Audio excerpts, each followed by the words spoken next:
Com certeza, show de bola, Milton Naves. Bom dia para o amigo ligado aqui no Rádio Esportes da Itatiaia. E são apaixonados e espalhados por esse mundão todo, como diz o Alberto, por todo o planeta azul. Vamos lá, Milton, uma segunda-feira de trabalho na toca, daqui a pouco vamos falar sobre a preparação, Cruzeiro defendendo a liderança nos 2 próximos jogos e 2 jogos em casa. Mas desde ontem, o torcedor do Cruzeiro tem acompanhado uma informação que veio do colunista Lauro Jardim, Jornal Globo, sobre uma notificação que foi feita pelo goleiro Fábio, uma notificação extrajudicial ao Ronaldo, cobrando uma dívida de 20 milhões. E nesta notificação, o Fábio diz que o Ronaldo, ele, ao pagar as dívidas na FIFA, ele acabou cometendo uma fraude à execução e prejuízo a credores, que deveriam receber antes da entidade. Aí, no caso, não é a FIFA, são clubes que o Cruzeiro deve também, que são credores, assim como vários outros credores. Mas vamos lá. A gente tentou e ainda tenta um contato com a parte do Fábio, com o advogado do jogador, para pegar as explicações ou a posição do goleiro Fábio sobre essa situação. Ele que teve a decisão da saída, o Cruzeiro fez uma proposta, tudo aquilo que todo mundo já sabe, isso foi definido no início de janeiro. E eu procurei hoje, desde ontem conversando com especialistas, o nosso Guilherme Pio também, e a gente tem uma palavra aqui no Rádio Esportes que é muito importante, que é a do senador Carlos Portinho, porque ele é o relator da lei de clube-empresa, a lei que permitiu a transformação em sociedade anônima do futebol. Então, o senador está conosco na ponta da linha e a primeira pergunta, senador, é se você acompanhou essa informação, essa notícia, a notificação extrajudicial feita pelo Fábio ao Ronaldo, cobrando essa dívida, e a sua opinião sobre isso, senador? A discussão sobre a responsabilidade de quem assume o clube com dívida, ela vai ocorrer e o judiciário vai pacificar, né? Até por uma questão legal. Você deve, no início da ação, notificar da ciência, citar todos os envolvidos, inclusive aqueles que poderão lá na frente ser considerados sucessores. Achei a matéria um pouco sensacionalista, porque isso já vem ocorrendo em vários processos. Até o advogado Fabiano, se não me engano, do Cruzeiro, também já incluiu a SAF como responsável solidária. Agora, a legislação da SAF é muito clara, né? Essa responsabilidade ela só ocorre depois de 10 anos, que é o prazo para o clube pagar, alimentado pelas receitas da SAF, as suas dívidas. Então, se o clube pagar as suas dívidas alimentado pela receita da SAF, para isso ele vai apresentar um plano de pagamento no início da centralização das execuções, né? Não há problema nenhum, não vai haver responsabilidade depois de 10 anos que a dívida foi paga, que é o que todos esperam pelos instrumentos de mercado que só a SAF possui, ao contrário dos clubes da associação civil que não possuem os instrumentos que a SAF possui para pagamento dessa dívida no prazo de 10 anos. Então é uma questão processual, natural, né? Não há nenhuma novidade. Já vem sido arguído por outros credores a responsabilidade solidária, porque esses processos demoram, e se passar 10 anos e não for pagar a dívida, é verdade, haverá uma responsabilidade, na verdade, subsidiária pela lei da SAF.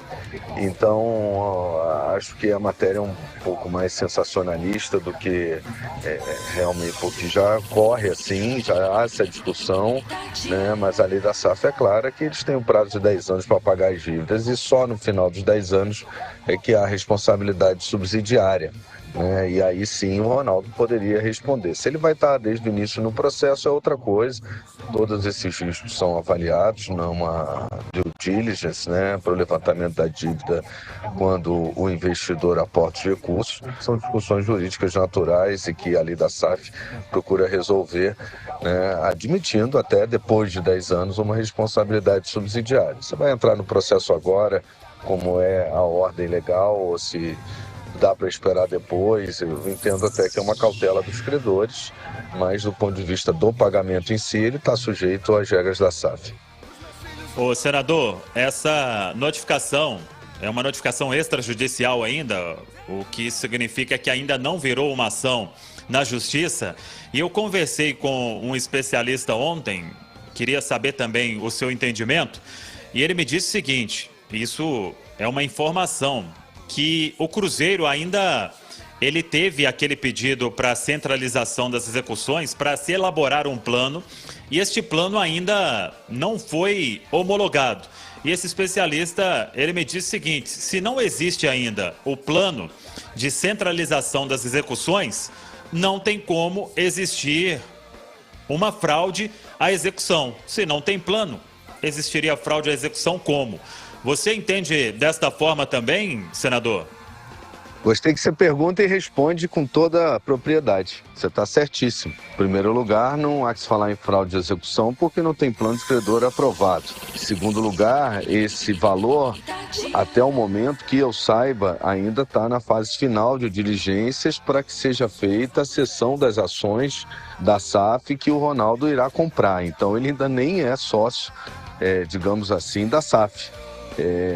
Então esse é um valor que pode ser, provavelmente além, fora, na verdade, melhor dizendo, do que o valor que ele pagará à SAF. É como se eu quisesse amanhã, como torcedor do Cruzeiro, pagar lá a dívida do Cruzeiro com a FIFA e resolver, né? Eu posso pegar esse meu valor e pagar a dívida da FIFA. Eu não estou fraudando credor nenhum, não é o Cruzeiro que recebeu o valor e está pagando com o valor recebido a dívida da FIFA e à frente de outros credores. Então, como eu falei, a notícia é muito mais sensacionalista e você confirma quando diz que é só uma notificação extrajudicial do que algo que realmente configure alguma fraude ou algum fato concreto, né? Porque é só uma notificação. Ele pagando lá, como qualquer torcedor poderia, se quiser, ir lá e pagar. Como eu amanhã, se for aprovado o plano de pagamento de credores, aí seria diferente. Se ele é sócio e paga, ainda mesmo assim ainda teria que ver a origem, né? Se ele pagou com os recursos que ele aportou na SAF, e aí sim são recursos da SAF, ou se ele pagou com recursos próprios. Isso aí, acho que há muita precipitação aí. Entendo o movimento de cautela que o credor está fazendo, mas o embasamento me parece despropositado. Ô senador, para a gente fechar, o que você acha que a Justiça vai entender? Porque os clubes, eles tiveram, vamos dizer, esse benefício de lei de clube-empresa para continuar com a sua vida, para honrar esses compromissos. E eu até conversei com esse especialista, voltando a falar, ele me disse que a lei de clube-empresa não é uma lei de calote, mas é uma lei de pagamento de forma parcelada. O que você acha que a Justiça vai entender sobre essas várias ações que com certeza cada credor vai tentar receber do seu jeito aquele valor que lhe é devido, ou que ele acha que é devido pela associação? Não acho que a Justiça vai interpretar mal para as SAFs, a lei das SAFs. Acho natural essa discussão, toda lei nova cria um debate. Os credores, naturalmente, já gatos escaldados, muitos clubes que fraudaram os atos trabalhistas, as execuções, criaram esse terreno de desconfiança. Eu penso o seguinte, se eu fosse o clube SAF, eu já faria um grande mutirão, né, assim que aprovar o plano de credores, para pagamento antecipado das dívidas com os mecanismos que só a lei da SAF dá, a possibilidade de negociação com terceiros, etc. E se eu fosse o advogado dos credores, não adianta querer sufocar um recurso novo que está entrando, porque isso é prejudicial a eles, porque o que o clube tem hoje não é suficiente para pagar as dívidas.